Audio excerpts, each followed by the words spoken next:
देश के सभी आम जनता से मेरे अनुरोध है कि आप जागरूक बने,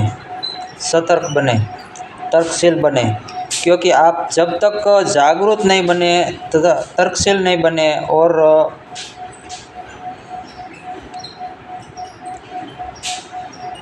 तर्कशील नहीं बनेंगे, जब तक आपको कुछ समझ में नहीं आता कि हम किसको गलत क्या है और सही क्या है, उसका जब तक हम गलत का गलत सही का सही नहीं बता सकते तब तक हमको पता नहीं चलता।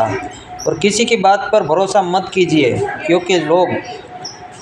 बहुत सारे लोग ऐसे हैं कि अपने फ़ायदे के लिए आपको किसी भी बातों से गुमराह करके आपको गुमराह कर देते हैं। लेकिन आप सतर्क रहिए, जागरूक बनिए और निडर बनिए, क्योंकि देश के लिए आम जनता को जागरूक होना बहुत ज़रूरी है।